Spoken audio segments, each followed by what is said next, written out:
Assalamualaikum warahmatullahi wabarakatuh. Alhamdulillahirabbil alamin. Wassalatu wassalamu ala nabiyina Muhammad wa ala alihi wa sahbihi wa man tabi'ahu bi ihsanin ila yaumiddin. Asyhadu alla ilaha illallah wahdahu la syarikalah wa asyhadu anna Muhammadan abduhu wa rasuluh la nabiyya ba'dah. Bapak Ibu dan segenap mahasiswa mahasiswi jamaah Masjid Walidah rahimakumullah. Alhamdulillah siang hari ini kita berkumpul di dalam masjid ini untuk mengkaji atau dalam majelis ilmu, maka sudah sepatutnya lah kita menghaturkan rasa syukur kita kepada Allah Subhanahu wa Ta'ala atas segala nikmat yang telah diberikan Allah kepada kita.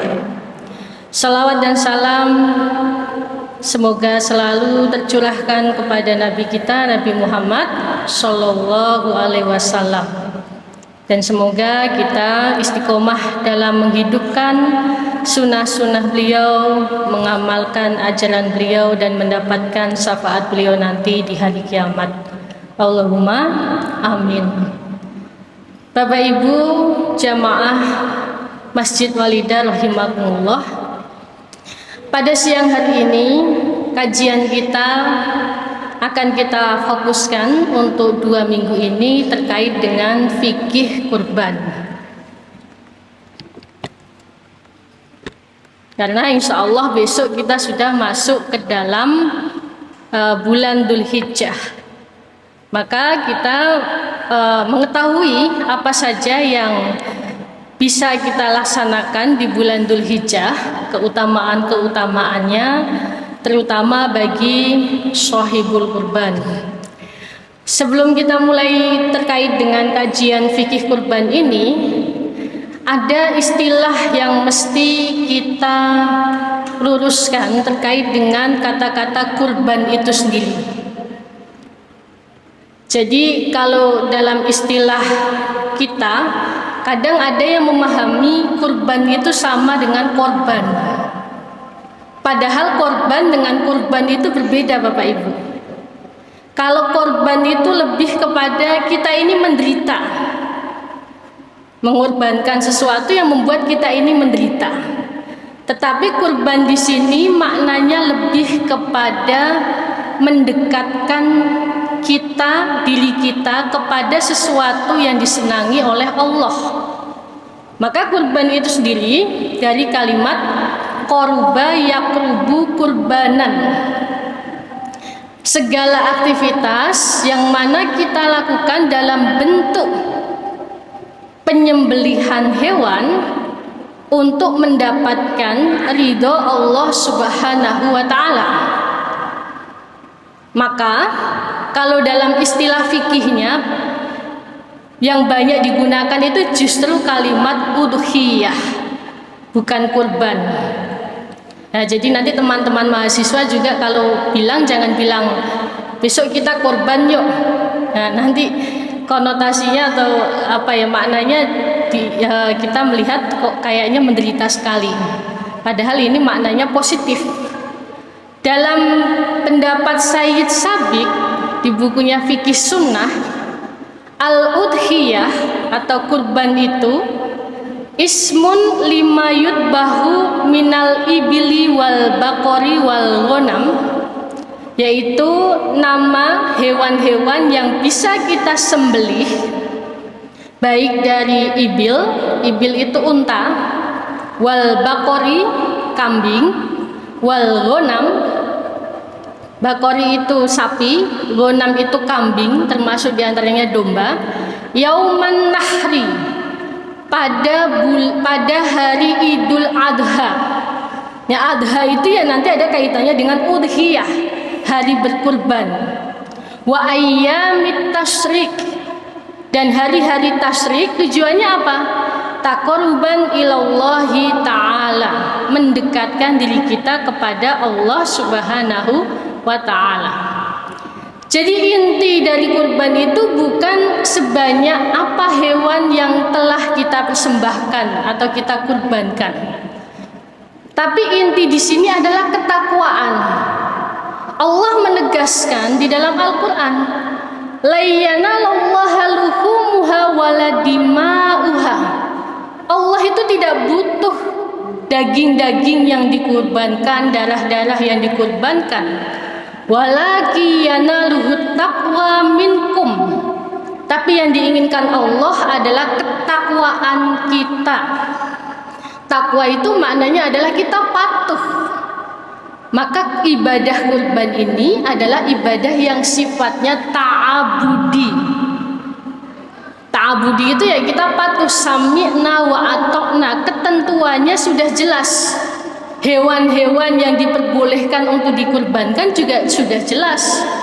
Jangan kemudian kita beristihad mengorbankan hewan selain yang ditentukan di dalam Al-Quran ataupun hadis.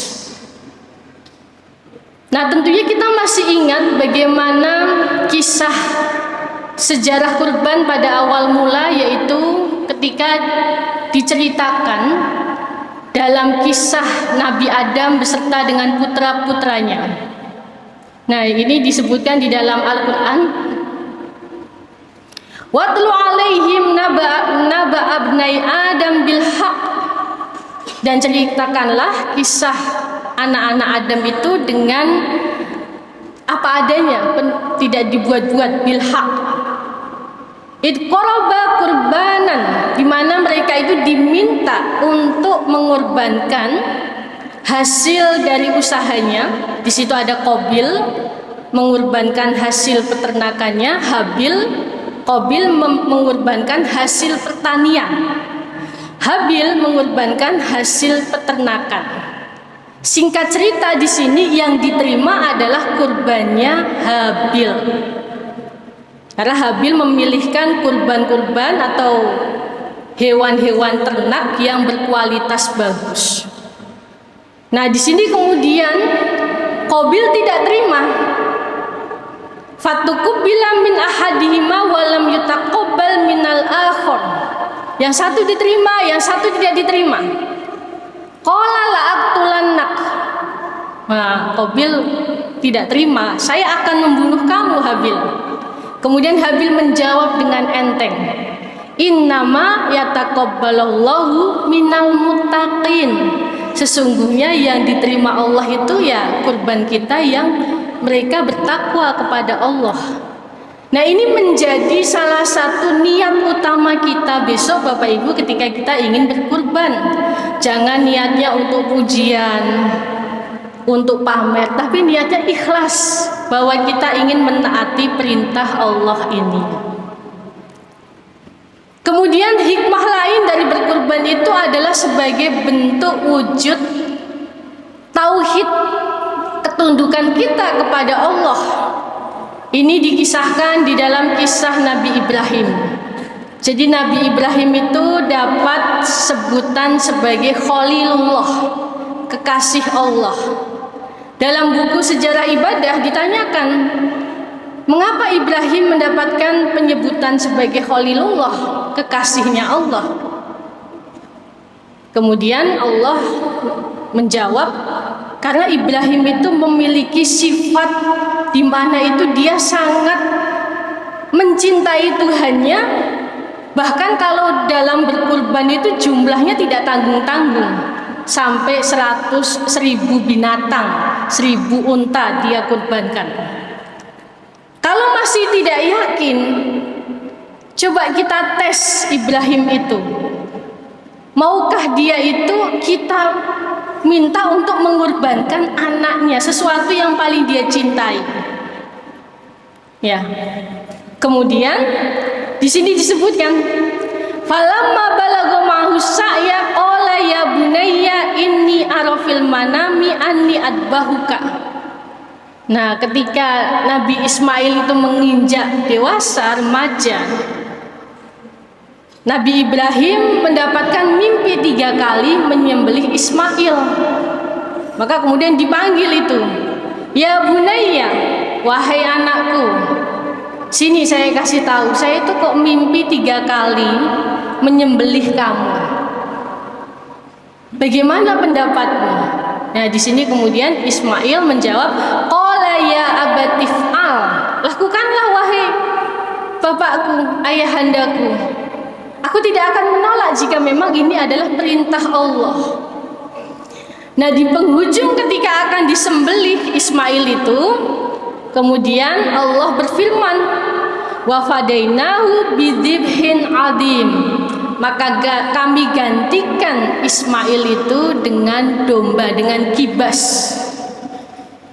Dan ketika itu malaikat menyaksikan ketundukan, ketauhidan, kecintaan Nabi Ibrahim, bahkan mau mengorbankan apa yang paling dia cintai untuk menaati perintah Allah.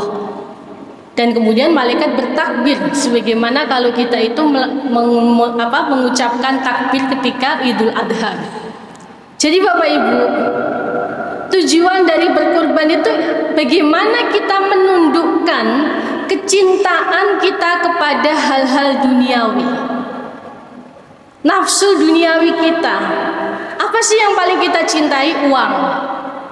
Nah, bagaimana dengan kita menyumbangkan uang itu, kita belikan hewan kurban sebagai bentuk bahwa kita lebih mencintai Allah dibandingkan uang yang kita miliki itu. Nah, ini adalah bukti bahwa kita bertakwa kepada Allah. Berkurban juga salah satu bentuk rasa syukur kita kepada Allah atas banyaknya nikmat yang diberikan Allah kepada kita. Bapak Ibu di sini ada yang punya mobil banyak, rumah megah, dan macam-macam. Nah, bagaimana kita mensyukuri itu? Salah satunya adalah dengan menaati perintah Allah untuk menyembelih binatang kurban. Nah, di dalam hadis disebutkan di sini Bapak Ibu, bahwa amalan yang paling dicintai dari anak Adam pada hari Idul Adha itu adalah berkurban. Nah, nanti hewan-hewan kurban ini akan datang pada hari kiamat dengan tanduknya, kukunya, bulu-bulunya. Tapi jangan dibayangkan kemudian nanti kita disambut oleh sapi, kambing yang kita kurbankan. Jadi ini namanya adalah hadis yang sifatnya itu majasi, kiasan. Artinya semakin baik, semakin gemuk, semakin berkualitas hewan yang kita kurbankan itu, maka itu yang akan memberikan pahala semakin banyak. Pahala kebaikan yang akan menjadi timbangan kita nanti di mizan Bapak Ibu. Nah, maka kemudian di sini ada fikihnya, ada aturannya bagaimana kita berkurban supaya kita mendapatkan keutamaan itu. Nabi Muhammad SAW mencontohkan bagaimana beliau menunjukkan rasa syukurnya dengan berkurban sebanyak 100 unta. Bayangkan Bapak Ibu, 1 unta itu harganya berapa? 1 unta itu harganya sampai 50-an juta. Itu sudah dapat mobil second ya, atau motor NMAX mungkin. Itu 100, berarti 100 dikali 50 itu sudah miliaran Bapak Ibu. Maka kita harusnya malu kalau cuma kita punya mobil tapi kemudian kita itu masih ada sifat eman-eman. Oh, kok kayaknya sayang ya 3,5 juta, sayang ya 2,8, sayang ya 6 juta. Padahal Allah berjanji di dalam firman-Nya, la in syakartum la azidannakum. Semakin kita bersyukur atas nikmat-nikmat Allah, maka akan aku tambahkan nikmat itu. Nah, jadi ini selain menunjukkan kualitas keimanan kita, juga menunjukkan bagaimana kita mensyukuri semua nikmat yang telah diberikan Allah kepada kita. Pada masa Arab Jahiliyah ada pemahaman kurban yang salah, di mana pada waktu itu masyarakat Jahiliyah berkurban itu justru dipersembahkan untuk berhala-berhalanya. Nah, maka di sini kemudian dibetulkan dalam syariat Islam itu sebetulnya Allah tidak menerima kurban dari bentuk darahnya ataupun dagingnya, tapi lebih kepada ketakwaan kita. Maka dagingnya itu dibagikan sebagai bentuk kepedulian sosial kita kepada mereka yang membutuhkan dan kepada mereka sesama umat muslim. Sehingga pada hari Idul Adha semuanya bergembira Bapak Ibu. Sebagaimana kalau Idul Fitri kita diwajibkan zakat fitrah, Idul Adha kita diwajibkan untuk berkurban bagi yang mampu, sehingga baik yang miskin ataupun yang tidak miskin juga merasakan kebahagiaan Idul Adha. Bapak Ibu rahimakumullah, di dalam hadis ditegaskan bahwa hukum berkurban itu adalah sunnah muakkadah, sunnah yang sangat dianjurkan. Man kana lahu sa'atun wa lam yudhi fala yaqrabanna musallana. Barang siapa yang mampu berkurban, memiliki keluangan waktu, keluangan harta, tetapi dia tidak mau berkurban, maka janganlah dekati tempat sholat kami. Nah, dari hadis ini sebetulnya ulama-ulama berbeda pendapat. Ada yang mewajibkan, tapi secara mayoritas fuqaha ini hukumnya adalah sunnah muakkad bagi mereka yang sedang lapang. Nah, kita masuk ke fikih kurban. Nah, supaya kurban kita itu sesuai dengan ketentuan syariat, maka apa saja yang harus kita penuhi Bapak Ibu? Yang pertama adalah mengetahui syarat hewan yang dikurbankan. Antakuna min bahimatil an'am. Jadi kalau di surat Al-Hajj itu sudah ditentukan bahimatul an'am itu apa saja? Sapi, kerbau, unta, kambing, domba, kambing kacang itu ya, kambing Jawa dan sejenisnya. Anta blugasin mahdud syar'an. Usia hewan yang dikurbankan itu sudah memenuhi syaratnya Bapak Ibu. Kalau unta minimal 5 tahun ke atas. Kalau kambing minimal 1 tahun ke atas atau sudah ganti giginya. Sapi juga nanti ada ketentuannya. Andakuna khaliyah minal uyub, terbebas dari cacat. Nah, nanti saya jelaskan cacatnya apa saja yang tidak diperbolehkan. Andakuna malikan lil mudhohi, menjadi milik penuh yang sohibul kurban. Artinya bukan pinjaman Bapak Ibu. Allah yata'allaq biha haqqun lil ghairi, tidak boleh tergantung dengan milik orang lain, artinya itu tergadaikan. Kita punya kambing tapi kambingnya itu kita gadaikan, itu tidak boleh kalau kemudian kita aku itu sebagai kurban kita. Kemudian yang keenam adalah menyembelihnya itu sesuai dengan waktu yang telah ditetapkan, yaitu pada tanggal 10 Dzulhijjah sampai ayyamut tasyrik 10, 11, 12, 13. Maka kalau belum selesai sholat Idul Adha kita kemudian menyembelih, maka itu hukumnya bukan hukum kurban, tapi ya sedekah biasa.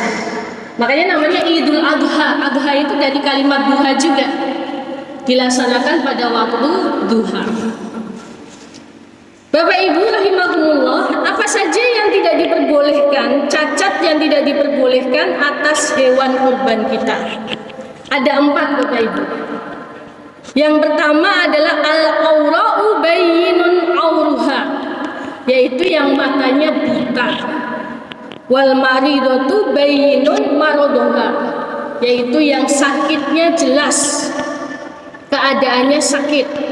Wal arja'u bayyinun dhal'uha, yang kakinya pincang. Ya, fisiknya dalam keadaan sakit itu ya termasuk kalau misalnya buntutnya itu hilang gitu ya, putus atau karena kecelakaan dan lain sebagainya. Wal kasirul lati la tanqa, dan yang tidak ada dagingnya. Maka kan Allah mewanti-wanti di dalam firman-Nya di Al-Qur'an, berikanlah kurban itu yang paling baik, apa dalam firman Allah disebutkan wala tayammamul khabisa minhu tunfikuna walastum bi akhirihi illa an tughmidu fi. Jangan sampai kita itu mengorbankan atau bersedekah itu dengan sesuatu yang bahkan kita sendiri itu nggak mau melihatnya. Itu kan sudah dicontohkan oleh Qabil, bagaimana Qabil itu mengorbankan hasil pertaniannya, tetapi hasil pertanian yang jelek-jelek sehingga tidak diterima oleh Allah. Maka nanti Bapak Ibu yang akan berkurban, pilihlah hewan kurban yang kualitasnya baik, yang dagingnya banyak, sehingga bisa bermanfaat tidak untuk kita sendiri tetapi juga untuk halayak umat muslim secara luas. Nah, di sini juga ditentukan berapa jumlah sohibul kurbannya. Jika itu kambing, maka sohibul kurbannya 1. Jika sapi 7 orang. Jika unta 7 sampai 10. Ketentuannya seperti itu. Nah, pertanyaannya kan bagaimana kalau seandainya yang berkurban itu adalah lembaga, instansi. Siapa sohibul kurbannya? Itu kan masalah aktual. Kalau zaman dulu kan tidak ada itu instansi berkurban. Nah, saat ini banyak instansi perusahaan atau kampus dan lain sebagainya. Sekali berkurban itu banyak. Nah, nanti sohibul kurbannya ini siapa? Maka sohibul kurban itu harus jelas jumlahnya, juga jelas siapa namanya yang nanti akan disebutkan ketika penyembelihan itu. Maka bagaimana solusinya ketika instansi itu menyembelih kurban? Solusinya bisa dengan akad menghibahkan kepada salah satu, misalnya pemilik instansi itu atas nama pemilik instansinya, pemilik perusahaannya, atau mungkin menghibahkan kepada karyawannya yang berprestasi. Karena kalau tidak ada akad seperti itu, tidak ada penyebutan sohibul kurban dan tidak ada ketentuannya jumlahnya tadi, maka nanti hitungannya sedekah biasa. Ada sebuah perusahaan punya laba banyak, ingin berkurban 7 sapi, maka kan 7 sapi harus ada 7 kali 7 sohibul kurban, ada 49. Ya, kita jadikan aja itu sebagai reward untuk karyawan yang berprestasi. Sebanyak 49 karyawan dengan 7 sapi. Bisa seperti itu Bapak Ibu. Atau misalnya yang lain, contohnya adalah kalau isu aktualnya itu kan bagaimana kalau kurbannya itu arisan. Nah, arisan sendiri itu kan sistemnya misalnya ada satu kelompok jumlahnya 7 atau 10. Nah, ini nanti saling memberikan uangnya, istilahnya akadnya menggunakan akad pinjaman. Nah, pinjaman sendiri di dalam fikih itu boleh. Itu termasuk muamalah yang diperbolehkan, saling meminjamkan. Tetapi nanti ada ketentuannya Bapak Ibu. Bagaimana supaya arisan kurban ini menjadi sah? Pahalanya itu adalah pahala kurban. Yang pertama adalah akadnya itu uang Bapak Ibu. Ya, jadi setiap anggota memberikan sejumlah uang. Kemudian setelah terkumpul, uang itu senilai harga dari hewan yang dikurbankan tadi. Nanti kalau sudah kebeli, ya kan, misalnya dapat 1 kambing, maka 1 kambing itu ditentukan akan diberikan kepada anggotanya yang mana. Itu bisa dengan musyawarah atau bisa dengan urutan. Oh, tahun ini saya, tahun depan yang lain, misalnya seperti itu bisa. Atau dengan musyawarah, ya udah kamu duluan karena saya sudah. Atau ya pokoknya itu yang disepakati bagaimana. Dan itu nanti akadnya adalah pinjam meminjam, artinya uangnya itu tidak boleh lebih. Kalau tahun depan kemudian kambingnya harganya lebih mahal, ya tidak boleh kemudian kita lebih. Nah, di sini maka akad kurban dengan arisan itu diperbolehkan, nominal uang yang diterima dan dibayarkan itu sama. Jadi tahun depan ya sama, tahun ini semuanya 500.000 kali 7, 3,5 beli kambing. Tahun depan juga 500.000. Boleh dicicil setiap bulan sehingga menjadi 1 tahun itu 500.000. Boleh pada bulan itu ketika mau berkurban semuanya memberikan 500.000. Kemudian hewan kurban itu diterima senilai dengan uang yang dibayarkan. Kalau tidak nanti ada akadnya itu menjadi tidak pasti, itu tidak boleh. Uangnya lebih pun menjadi riba. Kullu qardin jarra manfaah fahuwa riba, itu kaidah fikihnya. Semua pinjaman, karena arisan itu akadnya pinjaman, kalau itu ada tambahan maka itu jatuhnya riba, Bapak Ibu. Sayang sekali niatnya ingin mendekatkan diri kepada Allah, tapi kita melakukan hal-hal yang tidak diperbolehkan oleh Allah. Dan syarat yang ketiga adalah ada kemampuan dari setiap anggota arisan itu untuk membayar. Jangan sampai tahun ini saya bisa, tahun depan yang dapat teman saya nggak bisa. Ya maka bisa juga dikasih solusi, ya sudah kita sistemnya menabung setiap bulan 5.000 berapa sampai 1 tahun sehingga tidak memberatkan ketika jatuhnya Idul Adha itu. Nah, kemudian kurban itu dimiliki secara sah oleh sohibul kurban. Jadi harus ada akad sudah diberikan. Ini loh yang akan menjadi sohibul kurban.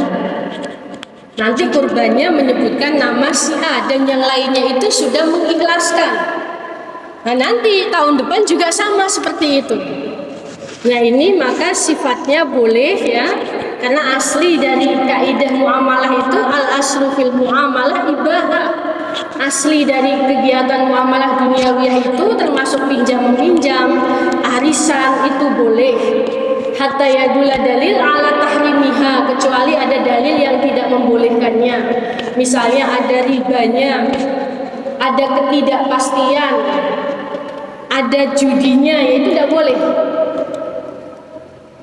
Bapak Ibu rahimakumullah, masalah lain terkait dengan fikih aktual itu, kalau seandainya saya punya hutang, tapi saya juga ingin berkorban, mana yang didahulukan? Nah di sini kita lihat Bapak Ibu, hutangnya itu jatuh temponya kapan?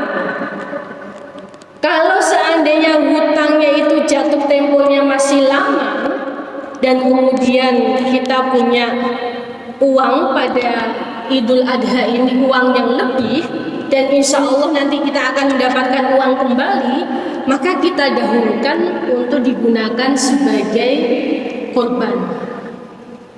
Tapi kalau seandainya kita tidak mampu, artinya cuma uang ini yang kita miliki dan sudah jatuh tempo atau jatuh temponya bulan depan, tapi belum tentu bulan depan itu saya punya uang lagi, maka didahulukan untuk membayar hutang, karena hutang itu hakul adami, haknya sesama manusia, itu harus didahulukan Bapak Ibu. Nah ini, nah jadi tidak boleh kita menunda pembayaran hutang ketika hutang itu sudah jatuh tempo. Tapi kalau hutangnya berupa pinjaman kepada bank, kita punya pinjaman beli mobil 3,5, tapi kita punya penghasilan 10 juta. Nah maka yang 3,5 untuk cicilan, yang 3,5 untuk beli kurban, masih ada sisanya 3 juta.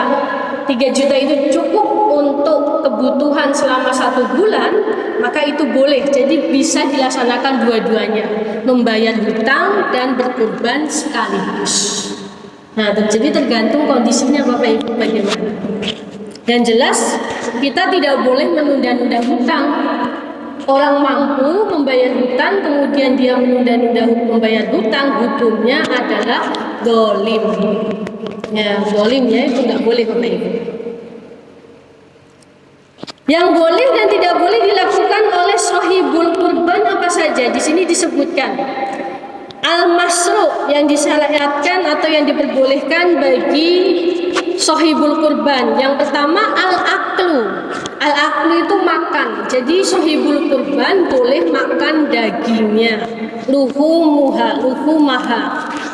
At-taksim. Sahibul kurban boleh membagi satu luhumaha dagingnya, juludaha kulitnya, jilalaha aksesoris yang dimiliki oleh hewan itu, misalnya tanduknya itu dibagikan boleh.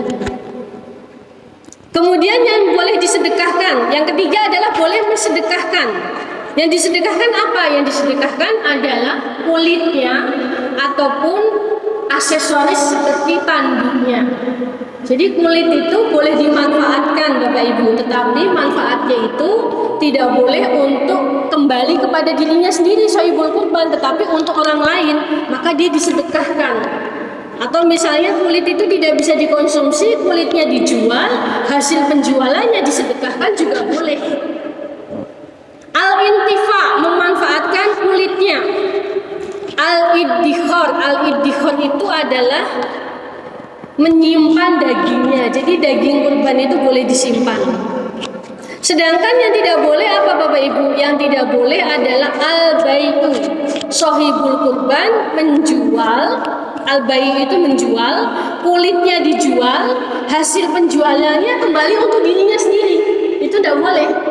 Tapi kalau hasil penjualannya kemudian dia sedekahkan kembali, karena tidak semuanya bisa memanfaatkan kulit, maka itu boleh. Kemudian juludaha, kulitnya, luhumaha, dagingnya nggak boleh dijual Bapak Ibu. Dagingnya itu harus dibagikan.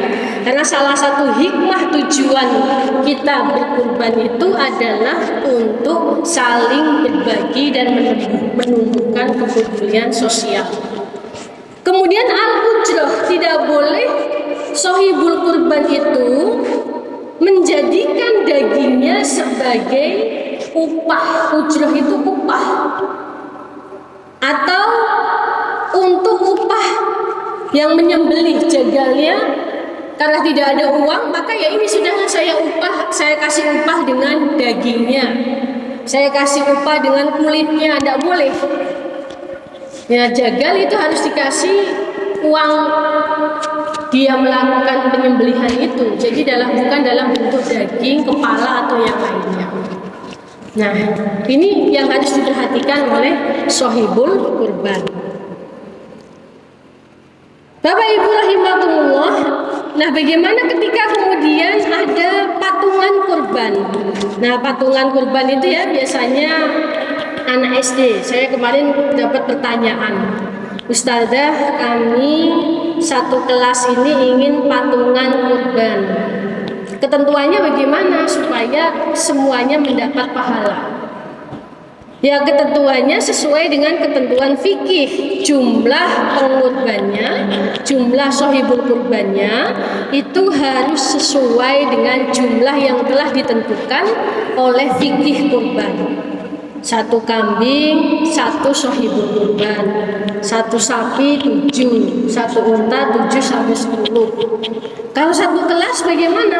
Nah, kalau satu kelas maka bisa misalnya semuanya patungan, sudah terkumpul harga kambingnya, dihibahkan kepada salah satu atau mungkin kepada wali muridnya gitu ya, sehingga nanti namanya menjadi satu sahibul kurbannya.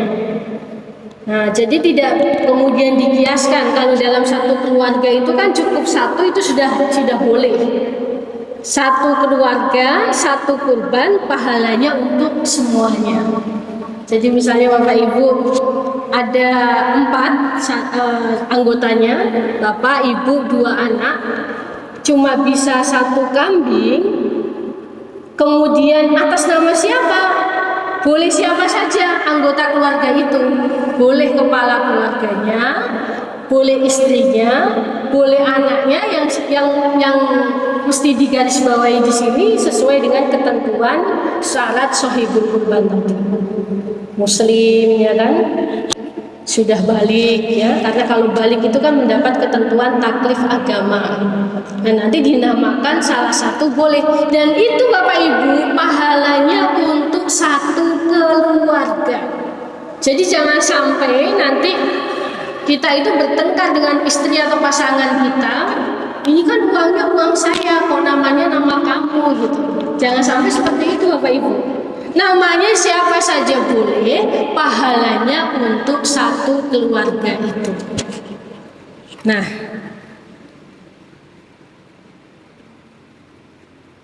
kemudian yang selanjutnya, kalau seandainya tidak disebutkan nama sohibul kurbannya dan ketentuan jumlahnya itu tidak sama dengan ketentuan fikih, maka hukumnya bukan hukum sedekah kurban, tetapi sedekah biasa atau hadiah. Jadi kita ngasih sedekah, walaupun memang dua-duanya tidak ada yang salah, sama-sama sedekah, tapi memang yang lebih dianjurkan adalah sedekah kurban. Tapi ini bisa melatih anak-anak kita untuk mudah atau mau berbagi dengan sesama. Apalagi anak-anak SD itu kan kebanyakan belum balik juga ya Bapak Ibu. Ya, maka satu-satunya cara tadi dikumpulkan, kemudian dihibahkan kepada yang sudah memenuhi syarat sebagai sohibul kurban.